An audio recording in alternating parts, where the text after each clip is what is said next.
దేవుని నామానికి వందనాలు. మీ అందరికీ నా వందనాలు. ప్రభు మనకి ఈరోజు ఇచ్చిన వాగ్దానం సామెతల గ్రంథము 24వ అధ్యాయము 10వ చరణం. శ్రమదినమున నీవు కృంగినట్ల నీవు చేతకాని వాడవగదువు. Praise lord. ప్రభు ఈరోజు మనతో సెలవిస్తున్న మాట ఏంటంటే, మనకి శ్రమ వస్తుందంట. ఆ శ్రమలో రెండు మాత్రం జరుగుతాయంట. ఒకటి కృంగిపోతాం, రెండోది చేతకాని వాడవవుతాం. కృంగిపోతే మనల్ని చూస్తున్న మన కుటుంబం బలహీనమైపోద్ది. చేతకాని వాడు అయిపోతే మనల్ని చూస్తున్న మన కుటుంబం ఏమీ ఆలోచించే స్థితికి వెళ్ళదు, ఆలోచన ఏమీ ఉండదు. లోకంలో కూడా ఒక నానుడు ఉంటుంది. ఏంటంటే, శ్రమ నీ ఆయుధం అయితే విజయము నీ బానిస అవుతుందంట. శ్రమ మనకు ఆయుధంలాగా ఉండాలంట. ఇక్కడ కూడా శ్రమ దినమున మనం కృంగిపోకూడదు. ప్రభు ఈరోజు చెప్తున్న మాట ఏంటంటే, శ్రమ దినమున మనం కృంగిపోకూడదు.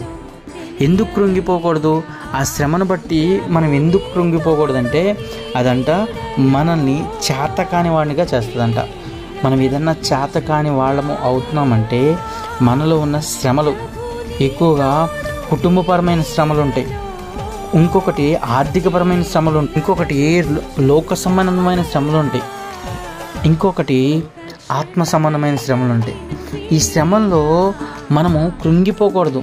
ప్రభు మనకి సెలవిస్తున్న మాట ఏంటంటే, ఈ శ్రమల్లో మనం కృంగిపోకూడదు. కృంగిపోకుండా ఉండాలని ధైర్యంగా ఉండాలి.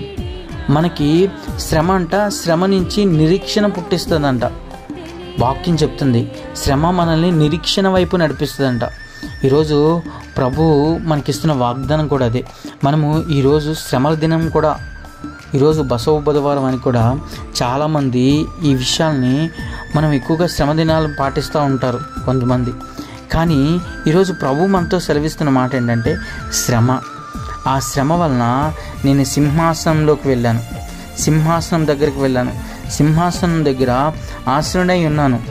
ఇక్కడ శ్రమలు పడ్డాను కాబట్టి, ఇక్కడ నేను నిందలు పడ్డాను కాబట్టి, ఇక్కడ అవమానాలు తిన్నాను కాబట్టి, ఇక్కడ ఆయన సువార్త చేసేటప్పుడు ఏదైతే అడ్డంకులు వచ్చినాయో అడ్డంకులు ఎదుర్కొన్నాను కాబట్టి ఈరోజు ఆ సింహాసనం మీద కూర్చున్నాడు. ఆయన ఈ లోకంలోకి వచ్చినప్పుడు ఎన్ని శ్రమలు తిన్నాడండి, ఎన్ని అవమానాలు తిన్నారు. నా అనుకునేవారే ఆయన ఎంతగా ద్వేషించారు, నా అనుకునేవారే ఎంతగా హేళన చేశారు. నా సొంతూరులే, నా సొంత జనులే అనుకుని సొంతూరులోకి వెళ్ళి పరిచర్య చేద్దామని సొంతూరులో చేస్తుంటే ఏమన్నాడు, ఈయన వడ్లవాని కుమారుడు కాదా అని ఆయన అపహాసించడం. నువ్వు ఏ విధంగా చూస్తున్నావు నీ దేవుడిని? ఈరోజు ఈ వాగ్దానం చేత పట్టుకొని నువ్వెక్కడ కృంగిపోతున్నావో అక్కడ అది ఆయుధంగా చేసుకో. నువ్వు కృంగిపోయే చోట, శ్రమపడే చోట, నువ్వు బాధపడే చోట నువ్వు ఆయుధంగా చేసుకో. ఆ ఆయుధం నిన్ను చేతగాని వాడిగా చేయదు, కానీ అది ఏం చేస్తుందంటే అది బానిసగా చేస్తుంది. ఆ శ్రమే నిన్ను బానిసగా చేపిస్తుంది. అర్థమైందా? ఆ శ్రమ మనకి బానిసగా అవుతుంది. ఈరోజు ఈ వాగ్దానం చేత పట్టుకుంటావా? ఆ శ్రమని మనం బానిసగా చేసుకోవాలంటే మనం కృంగిపోకూడదు, చేతగాని వారంగా అవ్వకూడదు. ఈరోజు మన బలం ఏదైనా ఉంది, మన ధైర్యం ఏదైనా ఉందంటే ప్రభు అయిన యేసుక్రీస్తు వల్ల మాత్రమే. ఎందుకంటే మరణం ఆయన ఏం చేయలేకపోయింది, ఇక్కడున్న శ్రమలు ఆయన ఏం చేయలేకపోయాయి, ఇక్కడున్న బాధలు ఆయన ఏం చేయలేకపోయి ఆయన తిరిగి పునరుద్ధరణడై లేచాడు. ఈ లోకంలో ఆయన ఉన్నప్పుడు ఆయన 40 రోజులు ఉపవాసం ఉండి ప్రార్థన చేస్తుంటే సాతాను వచ్చంట, ఈ రొట్టెలను తీసుకొని నువ్వు ఈ రాళ్ళని రొట్టెలు చేసుకొని తినొచ్చు కదా, ఈ రాళ్ళని నువ్వు రొట్టెలు చేసుకొని తినొచ్చు కదా, ఈ లోకంలో అన్నిటిని నీకు ఇస్తాను, ఈ లోకంలో నీకు అధికారాన్ని ఇస్తాను, నువ్వు నాకు నమస్కారం చేయి, నన్ను పూజించు అని అంటది. ఆయన ఎంతగా నిందిస్తుంది, ఎంతగా అవమానిస్తుందంటే, ఆయన ఎంతగా ఇబ్బంది పెడుతుందంటే, ఆయన సరే నువ్వు వెళ్ళి సాతానా వెళ్ళిపో అంటే నువ్వు ఇక్కడి నుంచి పడిపోతావు కదా, వాక్యంతో కూడా కొడుతుంది, వాక్యంతో కూడా శ్రమపరుస్తుంది.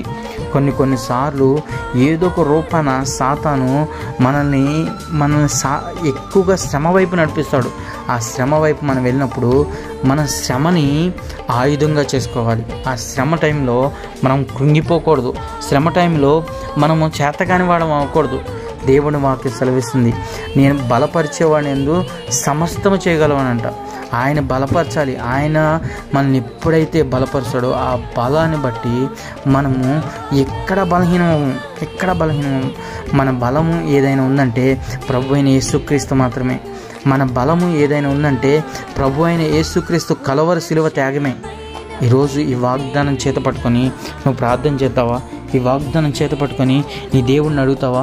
ప్రభువా, నేను శ్రమ దినమున నాకు వచ్చే శ్రమే కానీ, నా కుటుంబపరమైన శ్రమే కానీ, ఉద్యోగపరమైన శ్రమే కానీ, నేను చేస్తున్న ఇంట్లో పని శ్రమే కానీ, ఆర్థికపరమైన శ్రమే కానీ, నేను వెళ్తున్న పనిలో శ్రమే కానీ, ఏదో ఒక శ్రమ నన్ను వెంటాడుతుంది ప్రభువా. కానీ నేను చేతగాని వాడిని అవ్వకూడదు, నేను బలహీన అవ్వకూడదు, నేను కృంగిపోకూడదు ప్రభువా, నన్ను ధైర్యంగా నిలబెట్టు అని అడుగుతావా?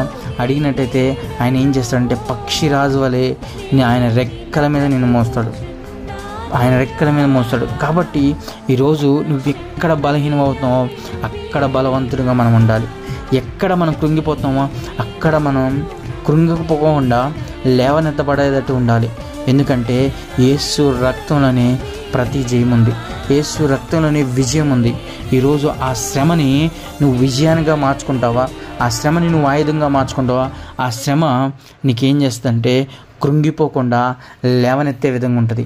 ఆ శ్రమ చేతగాని వాడిగా కాకుండా నిన్ను చేతనైన వాడిగా, ప్రతి దాంట్లో నువ్వు చేయగలిగిన వాడిగా నువ్వు ఉండాలి.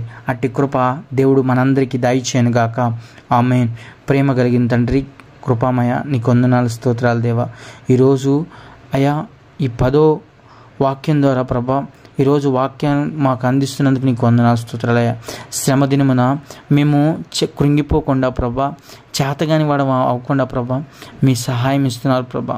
మీరే బలమైన ఉన్నారు దేవా, మీరే రక్షణ అయి ఉన్నారు, మీరే కేడమై ఉన్నారు దేవా.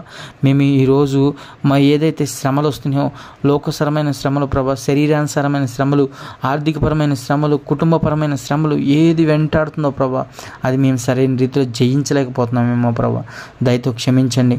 మేము జయించే శక్తిని, కృపని మాకు దయచేసినందుకు నీకు వందనాలు, స్తోత్రాలు చేసి ఘనత మహిమ ప్రభావాలు మీరు మాత్రం పొందుకొని యేసు పరిశుద్ధ నామమున సమర్పించుకున్నాం తండ్రి. ఆమేన్.